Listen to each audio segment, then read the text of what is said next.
સુપોલથી ચોંકાવનારી ઘટના સામે આવી છે। બે યુવતીઓએ સહમતિથી એકબીજા સાથે લગ્ન કર્યા। લગભગ 2 વર્ષ પહેલા બંને યુવતીઓ સોશિયલ મીડિયા થકી એકબીજાના સંપર્કમાં આવી હતી।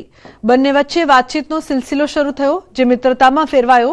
જોત જોતામાં આ મિત્રતા ક્યારે પ્રેમમાં ફેરવાઈ ગઈ તેમને ભનક પણ ન પડી અને બંને યુવતીઓએ જીવનભર એકબીજા સાથે રહેવાનું નક્કી કરી લીધું।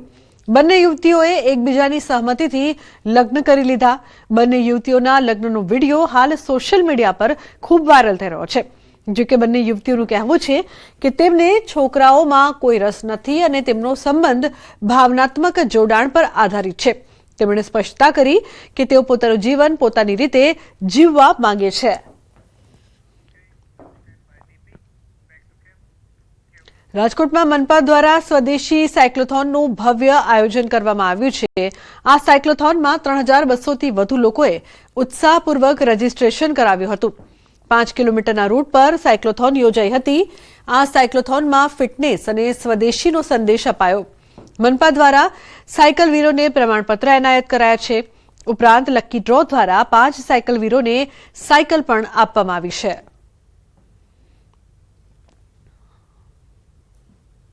રાજકોટ મહાનગરપાલિકા દ્વારા સ્વદેશી સાયક્લોથોનનું આયોજન થયું છે। ફિટ ઇન્ડિયા અને સ્વદેશીના થીમ સાથે થયેલી આ સાયક્લોથોનમાં આજે 3200થી વધારે પાર્ટિસિપન્ટ રજીસ્ટ્રેશન કરાવીને જોડાયા છે। 5 કિલોમીટરનો અમારો રૂટ છે અને આ રૂટના અંતે જે પાર્ટિસિપન્ટ્સ આવશે એ બધામાંથી એક ડ્રો કરી અને 5 સાયકલ્સ પણ મહાનગરપાલિકા દ્વારા ઇનામ સ્વરૂપે આપવામાં આવશે। આવનારા 28મી તારીખે રાજકોટ શહેરમાં સ્વદેશી મેરેથોનનું પણ આયોજન કર્યું છે। એમાં પણ રાજકોટના હજારો લોકો જોડાવા જઈ રહ્યા છે। માનનીય પ્રધાનમંત્રી શ્રી નરેન્દ્રભાઈ મોદી સાહેબ, માનનીય મુખ્યમંત્રી શ્રી ભૂપેન્દ્રભાઈ પટેલ સાહેબ અને નાયબ મુખ્યમંત્રી માનનીય શ્રી હર્ષભાઈ સંઘવી સાહેબની ફિટ ઇન્ડિયા ફિટ ગુજરાતની મુહિમને ચરિતાર્થ કરતા આજે રાજકોટ શહેરના સૌ લોકો સાયકલ ચલાવવાના છે। આવી ઇવેન્ટ બધા સાયકલિંગ કરવા માટેની પ્રેરણા આપતી રહે છે અમને। સ્વાસ્થ્ય માટે તો ખાસ જરૂરી છે। સાયક્લોથોન એટલે આત્મનિર્ભર ભારતને અને ઇકોનોમિકલી ફાયદો છે। તમે કઈ પણ સાયકલ લઈને જાવ તો પેટ્રોલ વાહન એ લોકો જેમ બીજી સ્પોર્ટ્સ ને મહત્વ આપે છે એમ સાયકલિંગ ને પણ મહત્વ આપવું જોઈએ, તો શરીર પણ સ્વસ્થ રહેશે। પ્રધાનમંત્રી નરેન્દ્ર મોદીએ નવી દિલ્હીમાં કેથેડ્રલ ચર્ચ ઓફ ધ રિડેમ્પશન ખાતે નાતાલની ઉજવણી કરી છે। છેલ્લા કેટલાક વર્ષોથી પીએમ મોદી નિયમિતપણે ખ્રિસ્તી સમુદાય સાથે જોડાયેલા કાર્યક્રમમાં હાજરી આપી રહ્યા છે। કેથેડ્રલ ચર્ચ તેના સુંદર સ્થાપત્ય માટે જાણીતું છે। દર વર્ષે નાતાલ માટે ખાસ સજાવટ કરવામાં આવે છે। દિલ્હીભરમાંથી લોકો આ ચર્ચમાં ઈસુ ખ્રિસ્તને પ્રાર્થના કરવા અને નાતાલની ઉજવણી કરવા આવે છે। પીએમ મોદી અહીં પહેલા પણ મુલાકાત લઈ ચૂક્યા છે। ઈસ્ટર 2023 દરમિયાન તેમણે દિલ્હીના સેક્રેડ હાર્ટ કેથેડ્રલ ખાતે ઈસ્ટર કાર્યક્રમમાં હાજરી આપી હતી। 2024માં તેમણે મંત્રી જ્યોર્જ કુરિયનના નિવાસસ્થાને રાત્રિ ભોજન અને CBCI દ્વારા આયોજિત એક કાર્યક્રમમાં હાજરી પણ આપી હતી। પીએમ મોદીએ સોશિયલ મીડિયામાં પોસ્ટ કરીને લખ્યું કે દિલ્હીના કેથેડ્રલ ચર્ચ ઓફ ધ રિડેમ્પશન ખાતે હાજરી આપી આ સેવા, પ્રેમ, શાંતિ અને કરુણાના શાશ્વત સંદેશને પ્રતિબિંબિત કરે છે।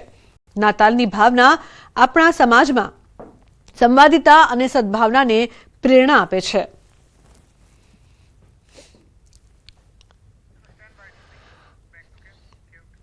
ગાંધીનગરમાં આજે પૂર્વ વડાપ્રધાન વાજપેયીની જન્મજયંતિની ઉજવણી વાજપેયીના જન્મદિવસને ભાજપ સુશાસન દિવસ તરીકે ઉજવી રહ્યા છે। ગાંધીનગરમાં પણ રાજ્ય સરકાર ઉજવી રહી છે સુશાસન સપ્તાહ। ગાંધીનગર ચ3 સર્કલની સુશાસન સર્કલ નામકરણનો કાર્યક્રમ પૂર્વ વડાપ્રધાન અટલ બિહારી વાજપેયીની પ્રતિમા ચ3 સર્કલ પર મૂકવામાં આવી છે। 1.19 કરોડના ખર્ચે ચ3 સર્કલની નવીનીકરણ કરાયું છે। મોટી સંખ્યામાં ભાજપ શહેર હોદ્દેદારો અને સમર્થકો ઉપસ્થિત રહ્યા। અટલ બિહારી વાજપેયીની પ્રતિમાની ડિઝાઇન સુપ્રસિદ્ધ શિલ્પકાર ડોક્ટર રામ વાનજી સુથાર દ્વારા કરવામાં આવી છે। મૂર્તિની ઊંચાઈ 12 ફૂટ જેટલી રાખવામાં આવી છે, જે બ્રોન્ઝ ધાતુની બનાવાઈ છે।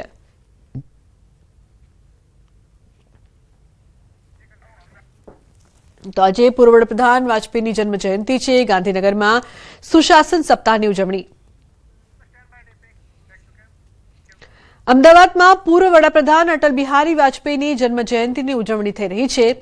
અટલ ઘાટ પર યોજાયો પુષ્પાંજલિનો કાર્યક્રમ। પ્રદેશ પ્રમુખ જગદીશ વિશ્વકર્મા સહિત ધારાસભ્યો હાજર રહ્યા। કોર્પોરેશનના પદાધિકારીઓ પણ હાજર રહ્યા છે.